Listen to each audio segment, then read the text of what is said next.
Well, I guess I'll be right back. Give me a second. Oh, I'll be...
All right, there it is. A little bit different of an intro, why not? It's a beautiful day outside. And, I figured I'd just do a little something different today. How's everybody doing this morning? My name's Dan. This is Tweet FPV, and yes, I had to go walk out into the yard to go get this little bad boy. Would have been able to make it back, except for, this is the Mobula 7 HD. It's HD0. Every time I crash the damn thing, lose a prop. I have no idea why. Like, I'm at the point where I'm like, do I have to super glue the props on? It's weird. Happens all the time with that quad, but whatever. No big deal. How's everybody doing today? I'm doing great. The weather is fantastic outside. Hope you're all having a good day. Morning Upshot, how you doing this morning? Athix, glad to see you here. Free Lojo, Paul McDonald. Got an Insta360 Go too, congratulations. Every piece of Insta360 Go, or every piece of Insta360 camera gear I have the Mini, or I have the Go, the Go 2, the 360-1R, and the 360 X3. My computer will not recognize any of them. My other computers are just fine. Just this computer, this one here, will not recognize the mass storage mode, and I have no idea why, and it's really irritating. I'm almost to the point where I'm like, do I have to just try upgrading to Windows 11 to maybe fix the driver issues? I have no idea what the issue is. It sees the camera, it just doesn't know what to do with it. It's really weird. But no, I love my 360 Go 2. It's a great little camera. And then they also make ND filters, little screw-on ND filters. It's a good idea to pick up a set of those. Rick Cepeda, good morning, my friend. How are you doing? Borked, glad to see you here. It's going to be 70 with low wind. Finally got a chance to go fly. Yeah, go fly, man. Mike Bergman, how you doing this morning? William Tan, the nerdiest of copters. Nerdcopter, good morning. Glad to see you here. Brandon Baked Beans, welcome. Hope you're feeling better. I know last week you were a little under the weather. Glad you're here. Aced It FPV, that's a new name I don't recognize. Thanks for coming out. Glad to have you here. Expander, how are you doing? Let's see. Aced It FPV. Anyone tested the Boxer with the internal antenna? Huh. Funny you mention that. That's exactly what I got here. Boxer with no dingle boy at the end of it. And so far, I haven't noticed any reduction in range. It still outruns my video feed. Well, all right. We'll back it up. The quad I was testing it with was this one here, the Beta, or the Mobula 6 HD. I was testing it at 500 hertz, 25 milliwatts, and it outran my video. It did have a lower LQ when I got to the end of my test run than it did with the external antenna. I know, I mean, internal antenna, it's gonna have less range, but how much less? I haven't found anything that has managed to outrun the video, or it hasn't not been able to outrun any of my video so far. Last week I put the Bard pole antenna inside my Radiomaster Boxer along with these bad mamma jamma looking gimbals with the LEDs I thought it was stupid. It is stupid, but damn, I love it. Anyways, I put the Bard poll in there. I said that was a directional antenna. Since then, I was actually able to talk to somebody from TrueRC, and it is not a directional antenna. It is an omnidirectional antenna. They do have another antenna that is a flat PCB-based antenna that is directional, but I don't think it's gonna... I mean, it'll probably fit, but there's a weird kind of bulbous end to the PCB that I'm probably not gonna mess with. But so far, I've been very happy with it. I like not having the antenna sticking out.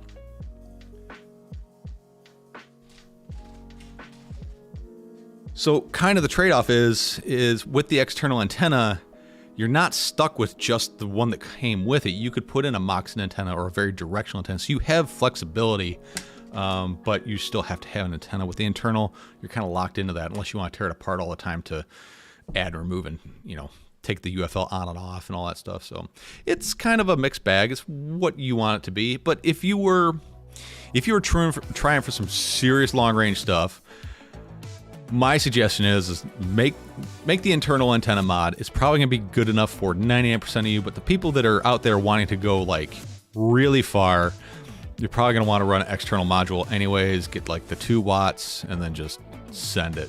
Then you can use whatever antenna you want. But you gotta kind of weigh out what it is you're gonna do most of the time. It's like buying a Jeep and putting big off-road tires and jacking up, but yet it'll never touch anything other than concrete its entire life. You know what I mean? Yeah. Starting with the walk.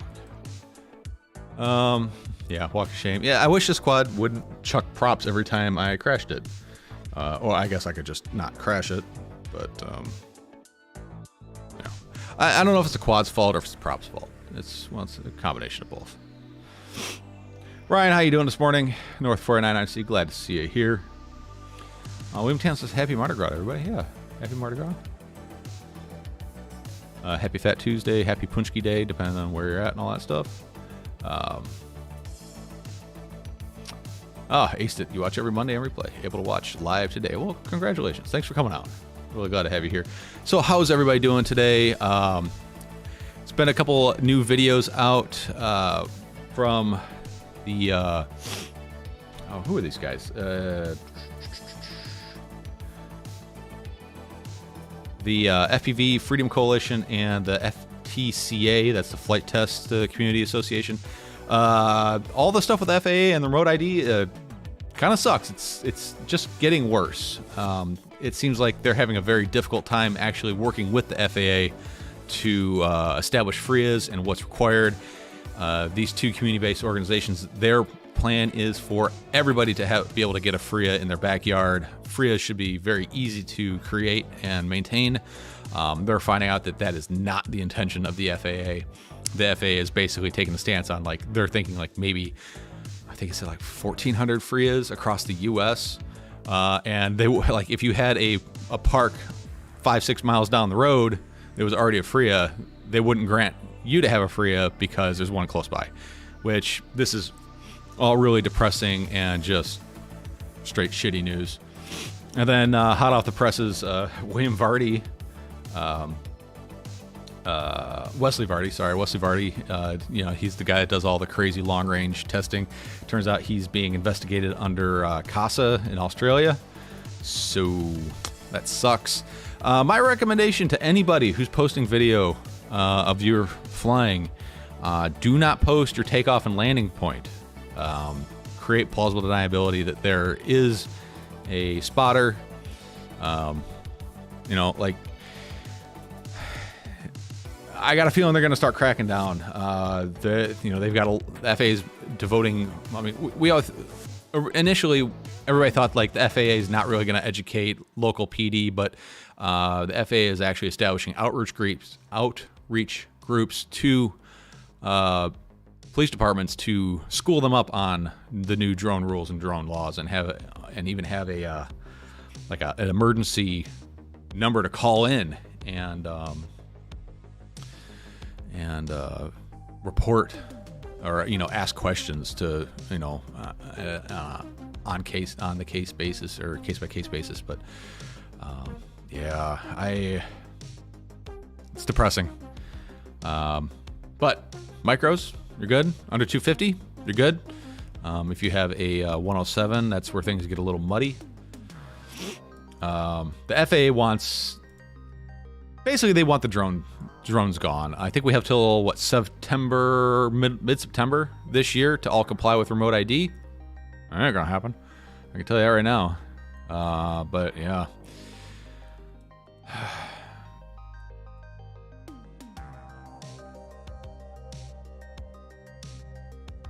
Let's see, North 49. I see Wesley already just did a 10 or 100 kilometer long range with ELRS. Yeah, he did that a couple weeks ago. Yeah. He's being harassed for long range videos. Yeah, I don't know the details of it. Just saw a few things pop up. But yeah, lots of found SD cards soon. Remote ID. Yeah, what remote ID? All right. There's no modules. That's not true. There are modules. They're just far too expensive for the average consumer. But there are modules.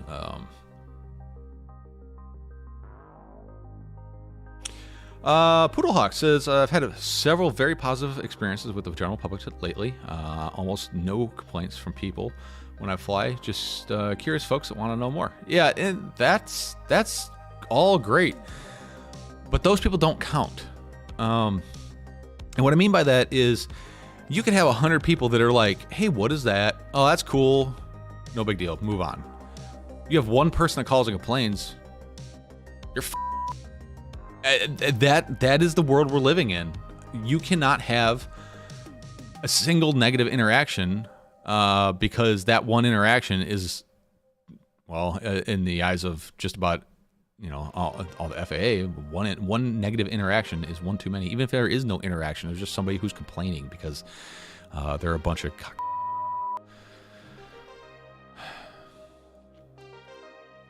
let's see. Brandon McKinney, the RID module needs to cost under $50 for it to be what they suggest way back. Yeah, it needs to be under $50, and even then, I mean, with all the stuff that we have in our drones in our pockets right now, if there wasn't for the strict requirements for the FAA's requirement for remote ID, we wouldn't need to. It wouldn't cost us anything because the Express LRS team has shown that they can create a remote ID system based off of having your phone, your Express LRS module, and that's it.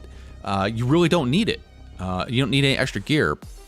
But because they say it has to be closed source, non-tamperable, I don't even know if they still have the recommendation in there that it has to disable the ability to take off. Yeah, it's not going well, and I don't see.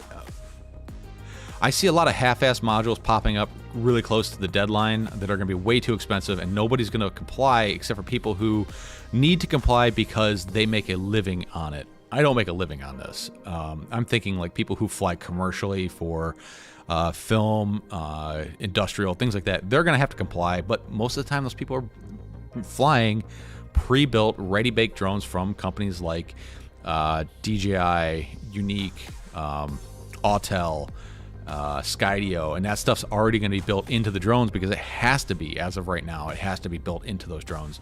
And they own the ecosystem there, so they can most likely easily just push remote ID to the drone itself, in theory. So those people aren't really going to be affected too much, except for the fact that, they're just going to have to make sure the remote ID is working before it allows the quad to take off. We're in a weird spot where, if I want to fly my above 250 gram drone or this powered glider, I have to have retrofit a remote ID on it in September. I don't see it happening. So we're in a really weird, depressing state right now. I'm hoping that things get better or things get more fleshed out by the time they get there. I would like to create a FRIA in my yard. I think that everybody should be able to create a FRIA in their own property, as long as you're within certain guidelines, like, not, right next to the approach end of a runway type thing. But, yeah. Only takes one Karen, says Bork. You're right. Frickin' Karens. I feel sorry for everybody who is named Karen, except for they usually, stereotypes usually kind of exist for a reason. Athix says the FAA doesn't understand drama with people from the RC airplane days. They don't understand. All the FAA really sees is assholes flying DJI Mavics is really what they're seeing. Yes, they know we exist, and no, they don't care. We make up such a tiny, tiny percentage of the market. There's no way to track us either. We're going to track like per flight controller sales, and same thing with fixed wing flyers. There's no way to track us. We're not registered. There's no manufacturer like they can go to DJI and find out what their sales numbers are to the U.S. based market and go, oh, there's 30 million drones in the U.S. or whatever number it is. I'm sure it's not that many. They're not going to canvass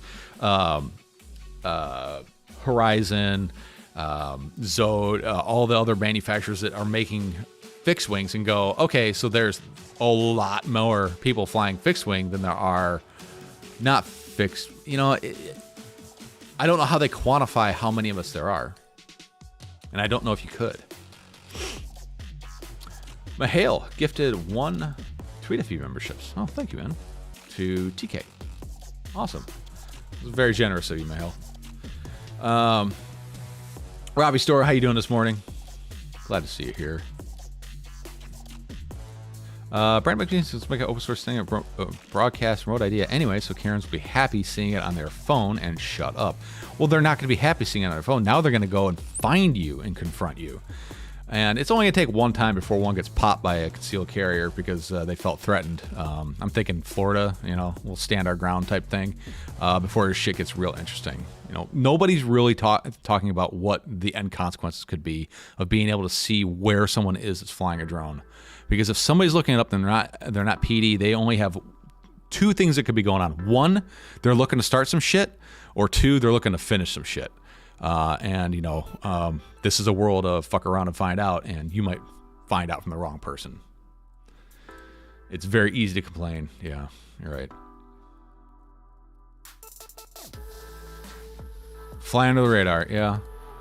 That's the thing is, if they can't find you, and you're not broadcasting, they can't track you. All it's going to do is punish the people who are being honest. Mike Bergman, they want your property. They don't want your property. Your property doesn't exist above the tips of the blades of your grass. It's not your property. Shielded operation. Like the fact that they didn't take into consideration shielded operation, which is, for those of you that don't know what that is like, if there's a 100-foot tree in my backyard, I have clear airspace up to the top of that tree, because if there's a airplane below that tree, well, we have other issues. That's kind of what shielded operation is. June Loco, rip and dip. Yeah, no kidding. I got a feeling if I got approached by PD, I would just punch that bitch and just dump it in a lake or in the woods. Be like, I don't know what you're talking about. Rick Spaya says, what sucks too is if you're a Part 107, you have to have a module for each quad. And recreation, you can switch one module between your quads. And also, when you're flying under Part 107, the sub 250 guidelines, I believe, do not matter. If I am flying this, let's say I flew something like this on a monetized anything or to promote a business, this would have to have remote ID on it. So, do you fly dirty without a 107 so they can't hold you accountable? I don't know. I don't know what to do. I don't know what to do. Yeah. Sergio says, what do you think about Walksnail? I like Walksnail. I think it's a great system. And if I all right, I have a lot of different stuff. I have the DJI V2 goggles. I have the DJI goggles 2. I have the O3 Orients. I have the Vistas. I have HD0 goggles. I have HD0 transmitters. I also have the Avatar system right here, which, by the way, we'll be going to one lucky winner at it'll be at the beginning of next month. If you get in on the entry. I'll be giving away one Walksnail Avatar VRX and one Avatar HD Mini 1S kit. That'll be going to one lucky winner. So I have all these systems, and Avatar is fantastic. I would have kept it if I didn't already have the HD0 goggles and HD0 in my quads and the DJI system. If you don't have DJI, get it. If you don't have HD0, get it. Now the one, like HD0 looks so much better, or sorry, not HD0, but DJI looks so much better than this does, but DJI doesn't have any small form factor VTXs like Walksnail does, or like HD0 does. HD0 doesn't look as good as Walksnail. It does offer, the nice consistent latency that's what I like, but it also fills the market with tiny VTXs and tiny cameras. Okay, so we're covered there. The only thing that I'm not getting out of HD0 that I kind of would like about this is the fact that this has a built-in DVR into all the VTXs, and there's some onboard storage. So you're not always, you have more than just your goggle DVR to use for like YouTube or presentations, things like that. You can get clean video out of the VTXs because it's recording directly to the VTX and also to the receiver module if that's what you go with. So there is a small niche, little bit of the market that I'm not covered by sticking with HD0 and with DJI. For me, I'm okay with that. Let's face it, YouTube destroys upload footage anyways, so goggle DVR. I wish I could get clean DVR footage. That would be a little bit better, but no, it is what it is. But the Walksnail system is pretty good. I like it. I think it is a very good option if you wanted something that wasn't DJI and you wanted something that wasn't HD0. This is a good option. I do like it. I hope that answers your question, Sergio. Florida man will handle business. Yes, they will. Florida man will handle business. I don't know what based means, Mike, but anyways. The new 75mm Pro June local. I don't know exactly what that one is.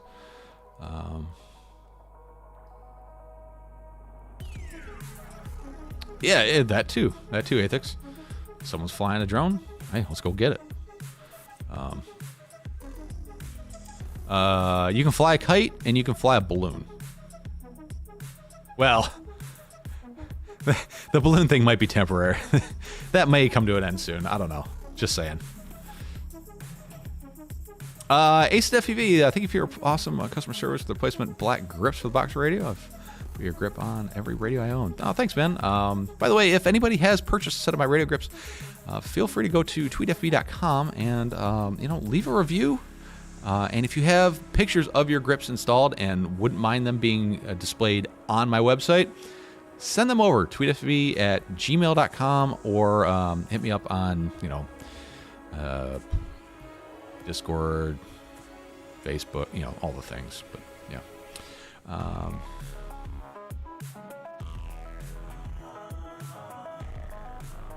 Might be a flying dirty drones, clean conscience. Yeah, exactly. TK Etchet did a video on drones hitting other aircraft. The only collision on record involved police and not private flyers. I don't know. Yeah, he did a video a while back. I don't know if that's all still accurate. I think there have been some other mid-airs in the...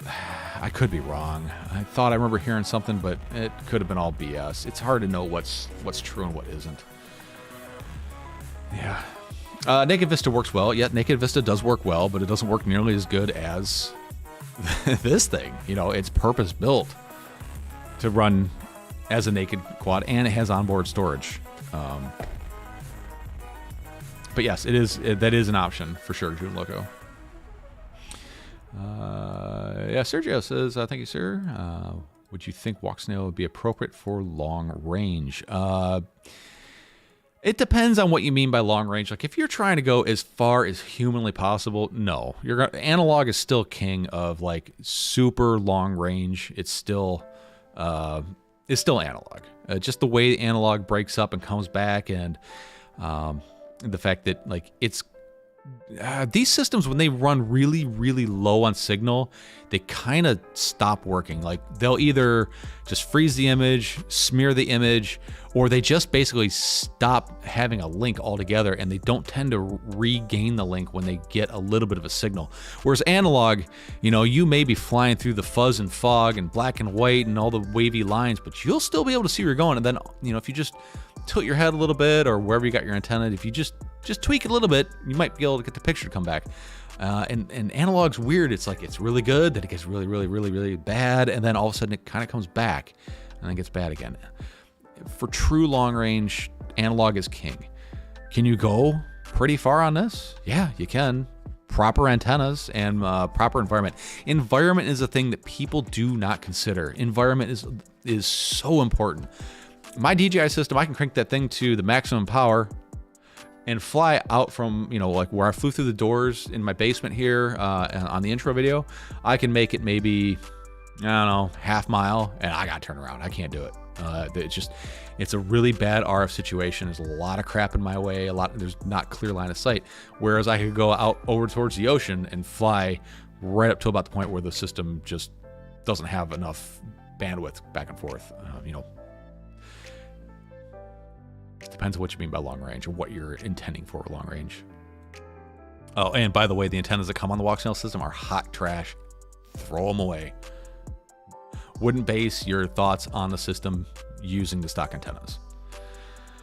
Athix says, I want to try Walksnail so bad. I don't want to support DJI. Well, there's another reason to support Walksnail and HD0 is because they're not DJI, which, you know, you're not giving your money and your info to DJI, but I'll be honest with you, I've tried all the systems. Nothing works nearly as good as DJI. And it's sad. I know Walksnail is all basically cloned DJI tech, right? Like, let's be honest, it is what it is. It's pretty good. There's things that aren't as good, but it's good. Base means seeing through the political bullshit and speaking the truth. Thanks, Mike. I'm glad you translated that for me. I've heard it said before, and I just, you know, I went about living my life and didn't look it up, but thank you. Chunloco Beta FPV came out with a new size whoop frame, slightly bigger than the 75mm Beta FPV. Sorry, Beater FPV. No, B-E-T-A. FPVizzle. Let's go take a look at this thing. I was going to talk about my favorite FR Sky product in the recent years. What is it called? Is it the Meteor series? Meteor 75, 65 Pro? No, that's old. It's a Beta FPV, right? New size whip frame, slightly bigger than 75. Well, let's just look at frames. Where's my mouse at? Accessories, frames, brushless frames. 75 Pro. No, wait, motor holders. Approved battery slot, perfect 45mm props. Is this new? I don't feel like this is new. I feel like I have one. Maybe not. Struts are different. Unless I'm looking at the wrong thing, guys. I'm sure. 75mm Pro. Alright, let's do 75mm Pro. Paste.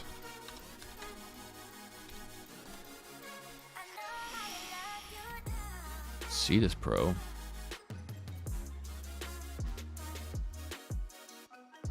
Has been released yet. Okay, well, thanks for wasting my time, guys.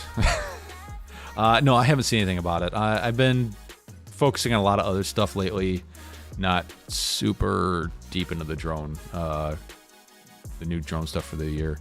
Robert Ortleb, thank you so much for the $5 Canadian. I greatly appreciate it, guys. Anyways, like I said, if you guys want to get in on the giveaway for that the Avatar system right now, go to my website or in the video description, go to patreon.com. And the people who are on my $5 and up tier, they already have the link to enter the giveaway. Everybody else is going to get it when I go live with the giveaway drawing, so that'll be your chance to enter. unless you want to get in early and not have to actually be present for it. These guys, these are the cool kids. They are keeping this this total show going. Brandon McBeans here says, long range guy here. DJI will break up, but you can fly through it, and the signal can come back just pushing faster through the Fresnel interference. My experience with DJI is that once it lost signal and went to the... this may also be a firmware improvement they've done, but I know in the past I've had really low signal, and it would go to the DJI splash screen, and that's it. But then again, I may have also just disarmed at that point anyway, so maybe I'm wrong there. Honestly, analog's the safest way to go. And there's, yep, thanks Brandon, there's the response. Too many people consider the environment. I think you meant to say too many people don't consider the environment. Sergio says, we're going to the rainforest to explore. Would you think that environment would be too cool with walk snail? Wouldn't be too cool. I don't know. When I'm picturing rainforest, I'm picturing lots of foliage, lots of water. Water and RF signals don't go well together. Honestly, the best system for that kind of environment is going to be DJI with like an air unit with 2 antennas on it. But then the next best would probably be walk snail. I think their Freestyle VTX has 2 antennas on it. Does it? I'm trying to remember what it looks like. Walk snail, Avatar, VTX. Let's see. Let's take a look at that. Nope, that's the Google's products. Digital system. Yeah, so this is going to be your second best option outside of DJI, because with this, having 2 antennas on there, you can, I think it's called cross-polarized, so you could have one antenna this way and one this way, so that you're never inside the null of the antenna, and it also helps cut down on multipathing, which I'm not sure if there'd be any multipathing in the rainforest. That's more of a metal building thing, but maybe the water would do that.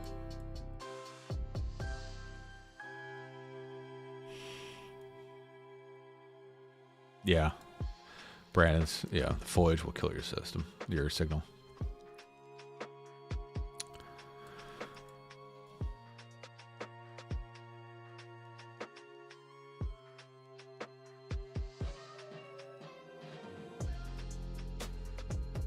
Athix says, he finally kicked the sugar and only have gone cream with my coffee juice. Good, man. Now you just got to make that last step and cut out the cream. Although, I think if I had to choose one, sugar or cream would be the way to go. Especially if you could do like a good whole cream, some good some better fats in your coffee rather than sugar. Sugar, your body does weird things when it gets sugar in it. Let's see. Brandon McSee's literally flown 5-inch for the past few weeks. I need to boot up some older drones. Yeah, Brandon, I remember you said you didn't have a 5-inch for the longest time. No, I haven't seen Steele's video on the goggles too. Well, I saw one when he first got them where he was just looking at them. I haven't actually seen him use it. I'll take my coffee like my women. Bitter. Yeah. Yeah, bitter. Bitter and pissed off. Oh, I mean, yeah. Anyways, so let's get to the point of the video, other than just to say hi and see how everybody's doing today, which I'm glad everybody seems like they're doing all right. I'm going to talk about this little guy here. Let's clear off some bench space. All right. Sorry for the headphone users there. Bonked the microphone a little bit.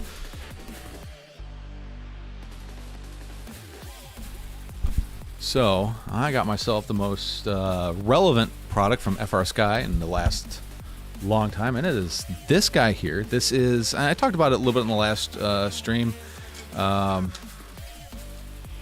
It is the HD0 VTX upgrade tool. So if anybody doesn't have, if you guys don't have HD0, the way that you update your VTXs is through the goggles. You put the firmware on the SD card and the goggles, then, or on the video receiver, and then you hook up a little cable from this port here to this port here on your receiver or your transmitter, and then power this on, and this powers this, and then that writes the firmware to it. It's kind of a pain in the ass, especially if you have multiple quads to update. So FrSky also is in the HD0 game. They have a couple radios with HD0 built into them, and they've got a pretty nice standalone HD0 receiver with a screen on it. And they have come out with this flashing tool. It initially is, you would think it'd be like a cut and dry, very clean interface to hook this thing up. It is not. Let me tell you that. So let's go ahead and we're going to update this little quad here. And then with the 1S microboards, there's a adapter to go from the big JST to the even smaller JST because, real estate's at a premium on these little guys here. So let's go ahead and get that hooked up right like that. Okay. So that is hooked up. And it is unfortunate that this is USB, full-size USB, so I got to have like a, extension cable to connect the quad. That is a little blown out there. There we go. That looks a little better. Hey, lights, you're supposed to change. Why don't you change? There we go. Let's see. Deal with all that misinformation. Yeah, no shit. Something totally inappropriate. HD0 update system is trash ammo. It's not good. There's a lot better ways to do it than the way they're doing it. But I do like having a standalone flasher. Even for FrSky, I had a standalone flashing utility, which worked really well. Especially with as many FrSky receivers as I had back in the day. Right now, I don't think I have a single FrSky receiver in anything. Yeah. So anyways, we're going to go to the FrSky website here. And here we got the HD0 VTX upgrade tool, or you can find it here in the support. We're going to go click on this guy. And we're going to go to the download page. Now, there's a piece of software you need, and it's this one here. This is the PC-HEZ VTX upgrade tool. That's a mouthful. And then there's also a manual. Manual, pretty darn helpful.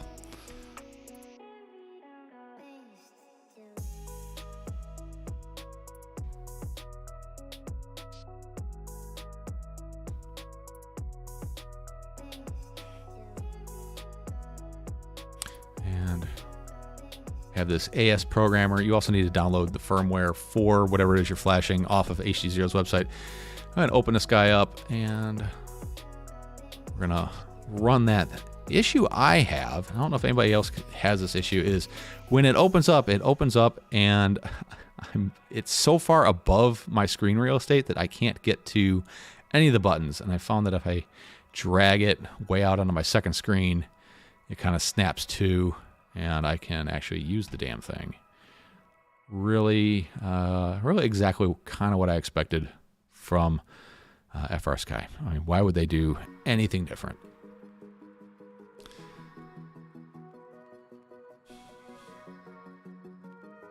What's a manual? No kidding. Steals Joe Rogan FPV. So initially, the issue I had with this. By the way, we're going to connect that. So what you need to do.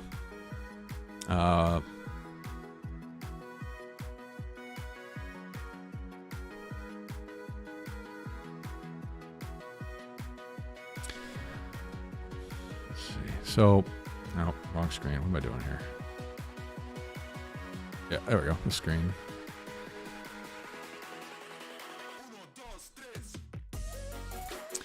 So initially, after you connect it to your quad, like I have it now,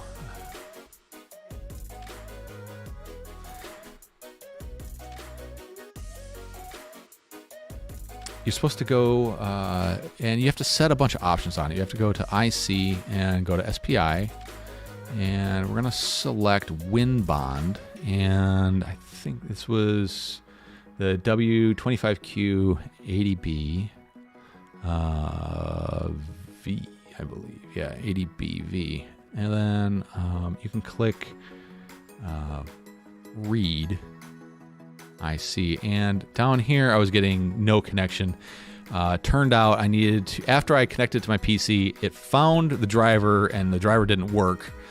And you have to run Windows Updater to download the driver to make it work. For some reason, that's the way it worked for me.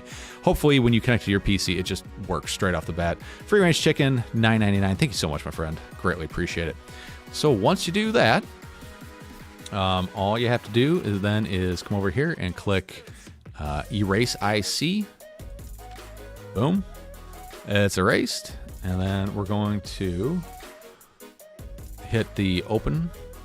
And you're going to find your firmware. So I have the Whoop VTX here. Is that what I'm using? Yeah, Whoop Light VTX. And then hit this button. Oh, wrong firmware, I guess. Luckily, there is a check in there.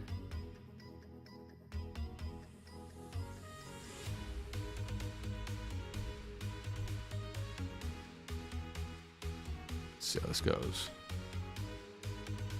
All right, reading memory. Erase IC. Open firmware. And I'm pretty sure this was the Light VTX.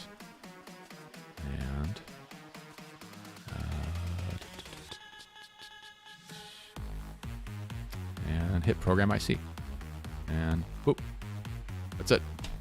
That's all you gotta do.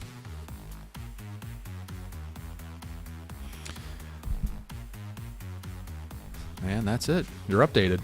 Move on to the next quad and should be good to go.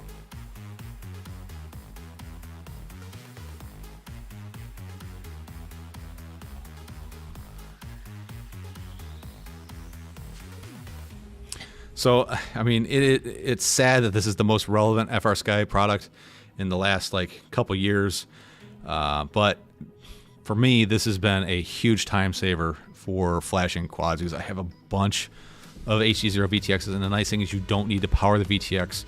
I'm pretty sure you don't. I don't have one of the Freestyle VTXs, but this thing powers it up, and you don't need an external power supply. So this is a very good little tool. Works very good for me, and if you are in the HD0 ecosystem, I do recommend picking one up.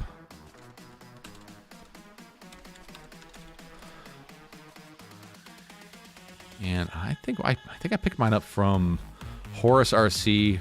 Horus RC is one of the official FrSky distributors, and there's a link to it. Let me put that in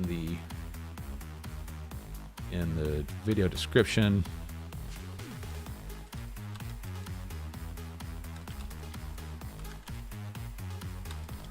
There you go, and now it is in the video description if you guys want to revisit that. Super easy tool. Is Bardwell on today? I have no idea. Let's see. I think I may stick to the update through the goggles. Yeah, it's a free option since you already have the stuff. I think this is just way easier. When there's new firmware update, I can just grab all my quads and just go boom, boom, boom, boom, do them all like that. Super easy, especially after you've done it a few times. It's very easy. Remember that old STX adapter for FrSky? Yeah.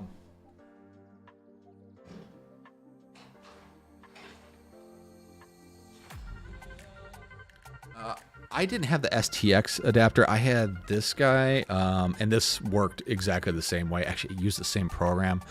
They linked the same program to a bunch of different versions of this kind of tool, and this was super convenient for FrSky. It's just servo connector, plug it in, flash it, boom, you're done. The only thing that kind of sucked is like when you're like read firmware and find out the firmware version, there was no real cross reference. Like what it said, the firmware version didn't reflect anything on their website. It was kind of a shit system. Big surprise, right?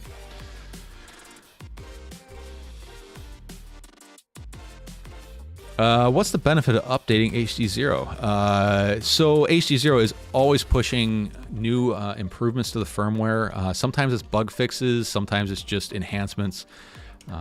Like for the goggles, they just pushed a new firmware that fixes how it does the DVR recording. It fixed a bug where when you switched camera frame rates and/or aspect ratios, the DVR would quit working until you manually cycled it. Improvements to the OSD. There's lots of reasons to update HD0 when they do come up with updates, and it's quite frequent. It seems like it's about monthly that there's an update, and it's not always bug fixes. A lot of times it's product improvements. Yeah,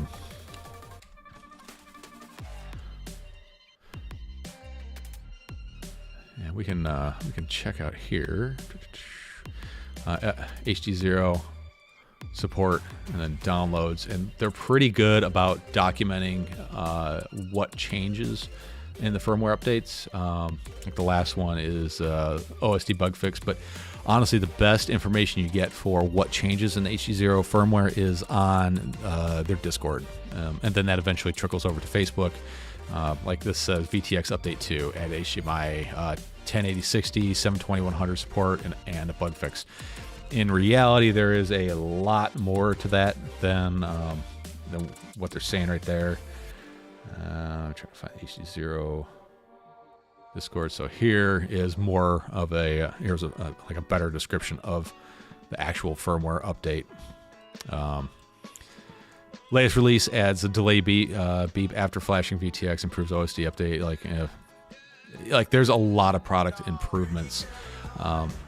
I am not sure that if updating the HD0 goggle when there's no updates, like when they do this, it's a batch update. It's like usually they come out with new firmware for all the VTXs and all the VRXs and the goggle. I'm not sure if they all have to be the same version or if there's been no changes to the actual VTX, but on the VRX there's been changes if they're compatible. I'm sure somebody else knows that. My guess is if you update one, you're probably going to want to update the other. Sergio, do you think Crossfire is still king for long range, or is ExpressOS better? I think ExpressOS is better. It's better. It's better performance. As far as range goes, they're both, I'd say, pretty equal as far as range. But ExpressOS is definitely higher performance than Crossfire is. Crossfire is an easy ecosystem to live with. Their online firmware updating tool, the Agent M, seems to be pretty reliable. TBS isn't without their issues. They have had a lot of update issues, a lot of firmware issues, a lot of weird, buggy things, and they always eventually square it away and make it work. But they're not without their issues. ExpressOS is definitely a little bit more difficult to flash, but once you figure it out, it's good to go. If you do get into ExpressOS, buy yourself an FTDI adapter. There will come a time where you screw up a flash and you're going to have to manually force firmware back onto it. It doesn't have a built-in bootloader like FrSky does, like Crossfire does. So if you screw up a flash, since there's no bootloader, there's no way to just put it in a recovery mode with well, I guess it's not exactly accurate how that works, but there's no way to just push a button and put it into like a DFU mode. You need something else, and that's what that FTDI is. It's just a way to force firmware to it. In very layman terms. Morton says, if I need to replace my 04Ls, it will probably be with HD0. And that point I may do HD0. Yeah, even if somebody asked me what's the best analog goggle to go with right now, I'm like HD0. Like, even though this Chungus here does not do analog the way it is, it's still the best goggle even if it doesn't do analog out of the box, you got to obviously buy the analog adapter that has just the most satisfying like click when you install it. Now it'll do analog, and it'll do it better than any other goggle out there. A lot harder to recommend it now that they're back to their regular pricing and not doing the promotional pricing. Are you offering membership tryouts, or did I receive a scam email? No, somebody gifted you a membership, TK. Mihail Radic. If you look at the chat from way earlier here, let me show you my screen. Display 2. See right here. Mihail Radic gifted one membership. That's a YouTube membership, and he gifted it to you. So, yeah. So it's not a scam. It's just dude being awesome. That's all. It doesn't give you any benefits. I mean, for my channel, anyways, there's a way to set up YouTube memberships. I don't know. I mean, the only membership I have is Patreon and my Discord. And you know, I'm not making a living out of this, and I don't want to spend a whole lot more time than I already do in this system. So it is what it is. But yeah, appreciate the support though. Little one-on-one. Hello. How you doing, man? Good morning. How do I enable recording on the HD0 VRX? How do I enable recording on the HD0 VRX? Enable recording.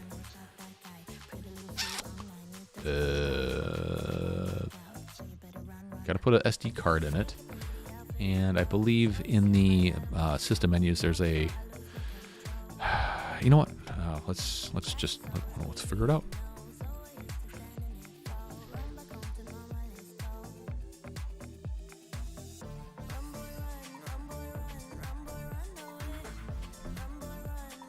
All right, let's see. Let's go to the desk cam. I got the VTX plugged in. Add video source. Add video capture device. Let's see, we got extra input. There we go. So this is what you see in the goggles in the HD0 menu.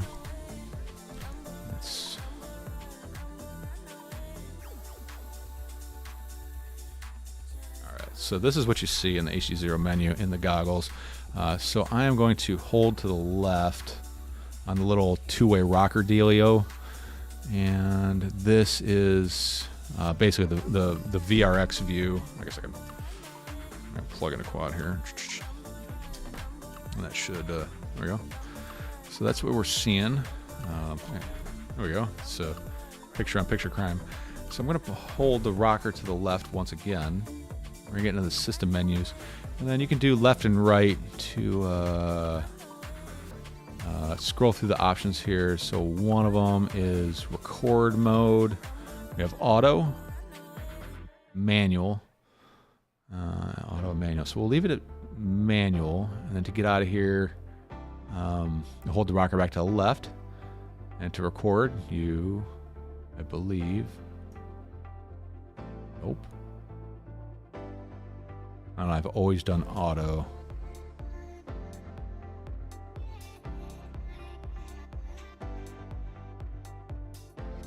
Two. All right, go back to here. Let's see, I thought it was you press down. There we go. Yeah, you just press down on the rocker. So the rocker here, as you can see, has, it just goes left, right, and then you can click down. So when you click down, you see it in the upper right-hand corner next to the 8. You press down again.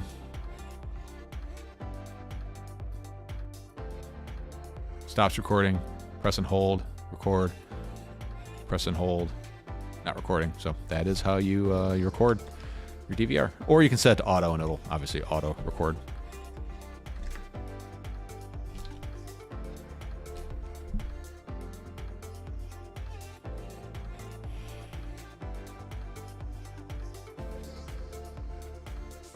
There you go. All right. Whose question was that? Let's see. Can you jump updates, or do you have to do them all? Or if you can do just the latest one.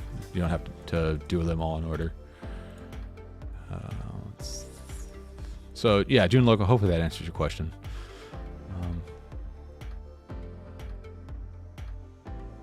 Gitbub. Yeah.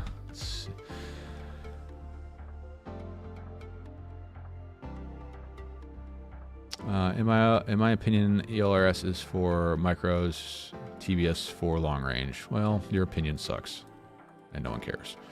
No, ELRS is definitely for micros over Crossfire for sure. Express LRS has been proven to actually hold its own for long range as well. Hence the 100-kilometer flight that Wesley Vardy is being investigated for. More just said I just updated 10 Express LRS receivers to 3.2. Needed to use an FTDI on 2, not because Flash screwed up, because I couldn't get the Wi-Fi connect and pass-through wasn't working. Yeah, one was right out of the box. Yeah, HG0 goggles are freaking sick. I've had a lot of different goggles in the past. They are fantastic. And then, like, if you're in the DJI world, these things are really good too. But they only do DJI. That's the same thing with the Walk Snail goggles. They only do Walk Snail. The HG0 goggles do darn near everything except for DJI. Let's see. FPV Trucker, good morning, or good afternoon. How are you? Let's see. Like I said, basically. All right, guys. Well, it's noon. Come up to the end of the stream.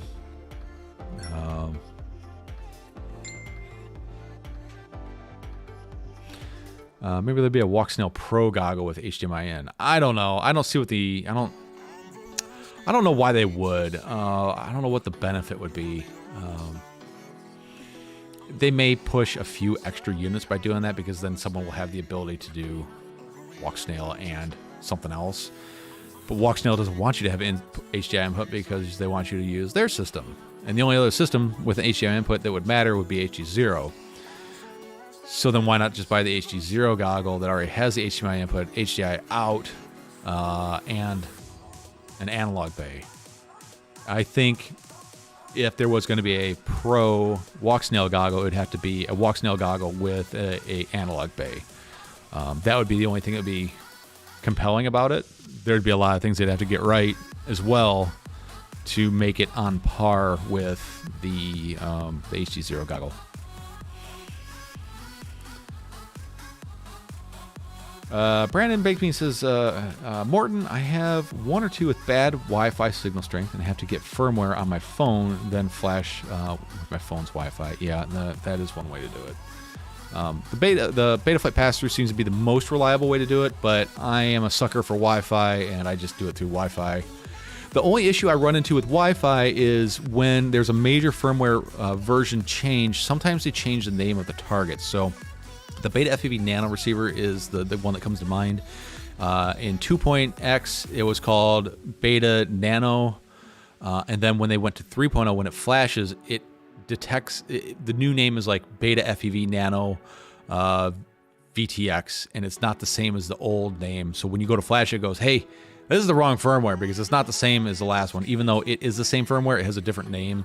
And I run into a lot of issues with forcing it to take that new firmware, and then you end up borking things. But before you update any major version, go to the instruction manual. Go to expresslrs.org and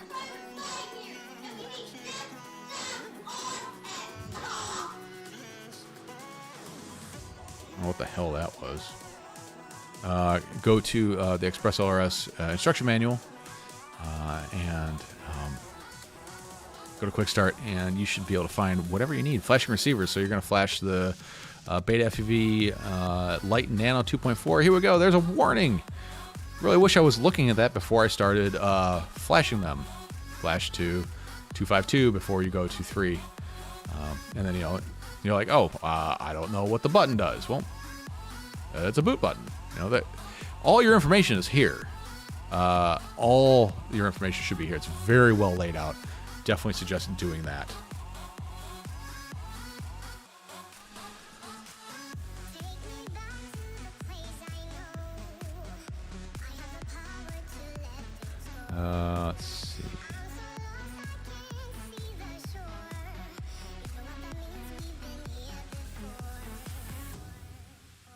It's 252. No, that's been there for a while. Basically, for all my receivers that were below 252 to go to 3, I would flash to 252, then to 3. It seems like also flashing directly from Betaflight pass-through seems to work a lot better too. But all right, guys, this is the end of my time. I have to get moving. I got a lot of stuff to do, and you know, weather's pretty darn nice. I'm gonna go out and go probably fly a few packs. I'll go grab my spotter and go fly. All right, guys. Thanks for stopping by. Thanks for checking this out. If you want to support me, go to tweetfb.com. Pick yourself up some radio grips. I got some. I'm the only one that has really good grips, so go ahead and get yourself a set. They're pretty affordable, and shipping is very affordable as well. If you want to support me, click the links in the video description. Go to Patreon. Throw me a few bucks there. Subscribe to me that way, and that always helps out the channel. Helps me bring the giveaways and all the silly shit that I do. And Brandon Baked Bean says they are great grips. Do you have a review on my website saying they're great grips? If you don't, why don't you go on over there and leave a review? I would greatly appreciate it. All right, folks. Thanks for stopping by. And as always, stay positive. We'll see you next week. Bye.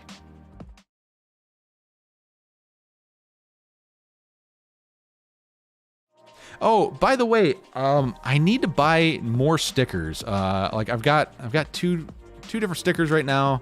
I got the TweetFB one, and then I got the flat one. I don't think I have one here in front of me. Oh, yeah, it looks like this. I need a new sticker design. If anybody has some artistic ability and would like to possibly help me out here, I want to do something kind of TweetFB grip related. I'm not an artiste, and I'm not a very creative person, so hit me up. tweetfb@gmail.com, over at Discord, whatever. Hit me up and let's talk, because it's time for something different. All right, guys. See you next time. Bye.